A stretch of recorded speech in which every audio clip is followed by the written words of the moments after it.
corrida para conseguir assistir todos os filmes do Oscar de 2024, finalmente eu consegui assistir um dos filmes que eu tinha muita curiosidade e eu já adianto, não me decepcionei. E eu digo isso porque o filme que eu trago hoje é Pobres Criaturas. Após falecer, uma jovem é trazida à vida por um excêntrico cientista de meios não convencionais. Sendo assim, com seu cérebro voltando do zero, a jovem inicia uma jornada de autodescoberta, mas além de tudo, de descoberta do mundo ao seu redor, como ele funciona e quais as regras que permeiam a sociedade. Pobres Criaturas foi dirigido por Yorgos Lanthimos, diretor grego que faz meio que parte dessa nova leva, dessa nova geração de diretores que prometem trazer muita coisa boa. Mas no caso aqui o cara já nem é mais uma promessa, sendo que ele tem uma carreira bem boa com filmes como Dente Canino, O Sacrifício do Cervo Sagrado, O Lagosta e A Favorita. E além de já ter uma carreira bem consolidada, ele tem se mostrado ser um diretor de muita qualidade, tanto que o seu filme A Favorita, ele concorreu em 10 categorias no Oscar do ano dele. E Pobres Criaturas não é muito diferente, sendo que está concorrendo em 11 categorias no Oscar, perdendo apenas para o Oppenheimer, que está concorrendo em 13. E desde que eu ouvi falar de Pobres Criaturas, eu fiquei muito curioso, porque eu gosto do Yorgos Lanthimos, eu via muita gente falando sobre o filme, o próprio visual do filme, né, e as imagens que eu conseguia ver dele me chamavam muita atenção. E finalmente eu consegui assistir e me deparei com um filme de uma qualidade ímpar e que é um dos meus favoritinhos na corrida do Oscar. Mas antes da gente continuar, eu só peço aqui pra você se inscrever no canal se ainda não for inscrito, ajuda aí o canal a crescer, se puder, deixa o like aí, se estiver gostando do vídeo também, e se você quiser e puder também, compartilhe esse vídeo com pessoas que gostam de cinema, amigos, familiares, quem quer que seja, que eu garanto que vão gostar dos conteúdos aqui. Então muito obrigado mesmo. E tamo junto. Mas assim, sempre que eu vejo um filme do Yorgos Lanthimos, eu acabo saindo meio que com um mix feeling sobre o que eu achei sobre aquele filme. Tipo assim, eu lembro da época do Dente Canino, era um filme bem underground, o filme é grego em si, então meio que você ouvia falar nessas bolhas aí de gente que curte cinema, esse cinema mais underground. Bom, fui lá assistir e sinceramente é uma esquisitice assim, nunca antes vista, e até hoje eu mesmo não sei muito dizer o que eu acho sobre Dente Canino. Depois disso veio O Sacrifício do Cervo Sagrado, que assim, não é tão esquisito quanto, mas é uma despirocagem total. E aí veio O Lagosta, que eu acho que já tem uns moldes mais hollywoodianos, mas assim, é esquisito igual. Tudo isso porque ele é um diretor de uma assinatura muito forte, então os filmes dele meio que sempre seguem uma mesma roupagem, tem uma mesma estilo de narrativa, uma mesma fotografia, um mesmo estilo de música, o mesmo estilo de atuação. E justamente por ele ter essa assinatura muito característica, assim, sempre que você estiver vendo um filme do Yorgos Lanthimos, você vai saber que é um filme dele, e aí é uma faca de dois gumes, porque você pode ou adorar o estilo do cara, ou você pode detestar, o que pode ser muito comum. Mas eu vejo que em Pobres Criaturas talvez ele seja o filme mais comercial do diretor, talvez. Primeiro que o roteiro não fica na mão do diretor, ficou na mão do Tony McNamara, que adapta a obra de mesmo nome escrita pelo Alasdair Gray, ou seja, diferente da maioria dos filmes do cara que é ele que próprio escreve, aqui ele está adaptando uma história de terceiros, adaptada por terceiros. Então o que eu quero dizer com isso é que o filme ele não tem 100% apenas a visão do diretor. Obviamente você tem todo o estilo dele, você tem toda a visão dele, mas além dele impor isso, ele respeita a visão dos outros criadores, sabe? Ele respeita e aproveita o que foi feito pelos outros. Então aqui você vai ter uma narrativa que, na minha opinião, segue mais uma estrutura de roteiro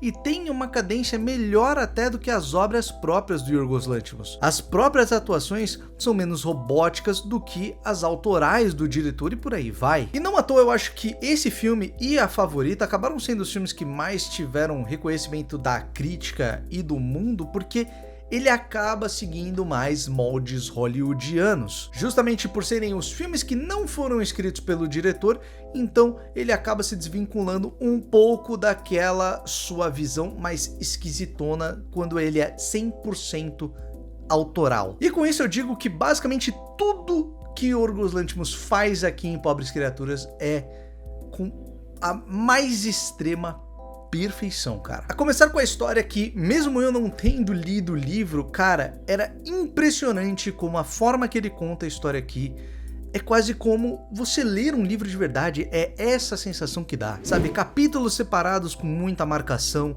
um andamento e cadência delicioso que me engajava o tempo todo em querer saber para onde tudo aquilo ia, personagens extremamente interessantes que em muitos momentos até você fica com pena de certos coadjuvantes não serem tão aproveitados quanto mereciam, e eu acho que é uma história que, além de você conseguir ver ela simplesmente pelo prisma de ser uma reimaginação de Frankenstein, pelo fictício, sabe, pela fábula, pela fantasia, você consegue ver ela com outras camadas. Você consegue tirar muita coisa do subtexto que tem em Pobres Criaturas. Sabe, ele é um filme que preza pelo fantasioso, mas ele tem substância. E assim, quem acompanha os vídeos aqui do canal sabe que eu adoro filmes que fazem isso. E aqui você vai ter várias discussões, mas principalmente sobre a figura da mulher na sociedade. Você vai ter as suas críticas ao patriarcado, sobre como a mulher já foi e ainda é, em muitas vezes, uma figura que serve apenas para estar ao lado dos homens, mas não só ao lado, muitas vezes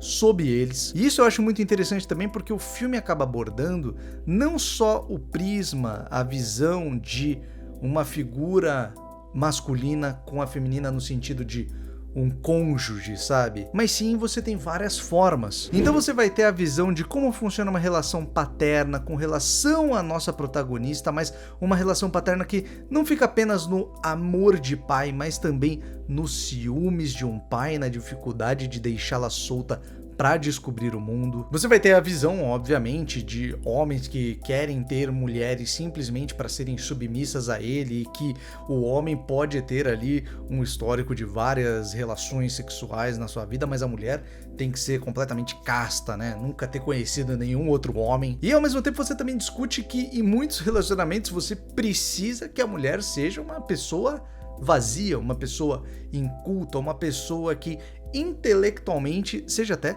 superior do que o seu parceiro, porque em muitos momentos, se a mulher tiver cultura, tiver papo, tiver assunto, souber conversar sobre inúmeros assuntos, muitos homens se sentem seguros. E com isso, e para discutir sobre todos esses temas, o filme ele aborda algo que foi muito polemizado, mas que eu acho assim de extrema funcionalidade dentro do filme, que é o sexo. Porque sim, esse filme, meu amigo, é um show de sexo na tela o tempo todo. Mas o que poderia ser sexo por sexo, apenas pela apelação do tema, aqui tem função. Aqui é apenas uma escada para que todos esses temas que eu citei anteriormente sejam abordados. E nisso o elenco com a Emma Stone, o Mark Ruffalo, Willem Dafoe e o Rami Youssef funciona muito bem. E assim, meu amigo, essa daqui é de longe a melhor atuação da carreira da Emma Stone. É um pecado que essa mulher tenha vencido o Oscar lá por La La Land, que assim,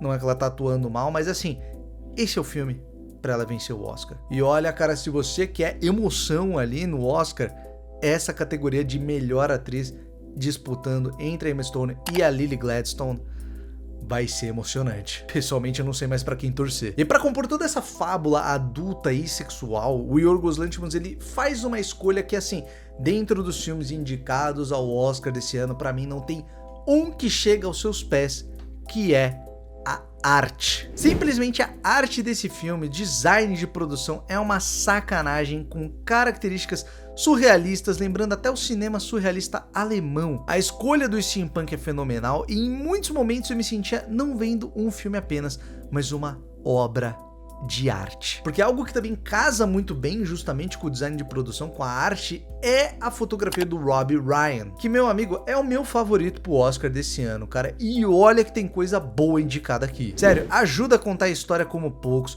faz escolhas ousadas como a constante utilização de um olho de peixe e até a escolha de usar um point of view de algo que se assemelha a ser dentro de uma fechadura, como se estivéssemos observando a nossa protagonista fazendo os mínimos detalhes da trama. Eu tenho apenas duas reclamações sobre o filme, uma delas eu já dei uma pincelada, que é a utilização de alguns dos coadjuvantes, porque assim, o filme ele tem muito coadjuvante e ele tem muito coadjuvante bom, cara. E chega num ponto que eu acho que tem até alguns personagens que mereciam mais tempo de tela e que simplesmente acabam ficando meio que um pouco mais de lado do que eles mereciam. E a minha outra reclamação é o seu terceiro ato, é o seu final. E assim, eu entendo que o que eles fazem aqui no final, ele serve muito para você justamente aprofundar até mais essas camadas que eu acabei comentando anteriormente, sabe? De você falar da função da mulher na sociedade e tudo mais. Mas eu acho que como as coisas acontecem aqui ficam um pouco jogadas demais. É um personagem masculino que simplesmente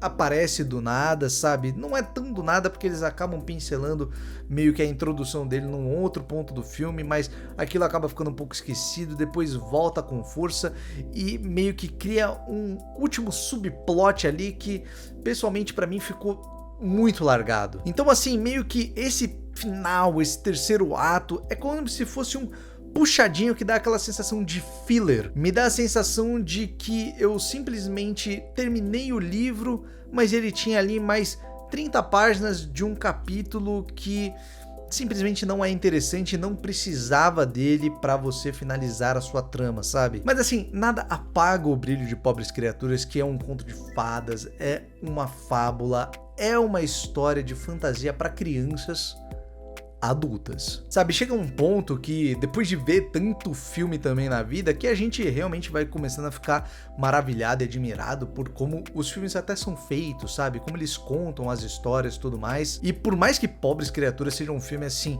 espetacular na sua forma de contar história, ele me deixou maravilhado por meio que invocar uma criança dentro de mim que já hoje em dia é madura, sabe? Sabe, ele me deu fantasia, ele me deu diversão, ele me deu comédia, mas sem tirar também a seriedade, o drama e as discussões que a sua história tem. É um filme que você pode assistir simplesmente olhando pela superfície dele, sabe? Olhando ali os seus cenários que são estonteantes, a história que é muito legal, é divertida, as suas atuações ali que são impecáveis, mas que quando você se aprofunda, quando você olha pro interior, você vê muito mais, sabe? Quando você pega e olha sobre o que ele realmente quer falar sobre e que te faz pensar, sabe? É um filme realmente muito belo que me deixou muito deslumbrado. Sendo assim, para Pobres Criaturas, um filme que eu realmente gostei muito, um filme assim, tecnicamente, basicamente inteiro, impecável e que eu com certeza vou assistir de novo. Eu dou 9 patos com cabeça de cachorro. E na boa, cara, esse é um dos anos, é uma das edições do Oscar que mais tá com filme bom na sua lista, cara. Bom, pessoal, esse foi o vídeo de hoje. Eu espero que você tenha gostado. Se você tiver mais sugestões de vídeo aqui pro canal, deixa nos comentários. E você assistiu Pobres Criaturas? Gostou, não gostou, se interessou através do vídeo? Muito obrigado pela paciência, muito obrigado por estar aqui. Eu espero ver você na próxima. E até o próximo vídeo.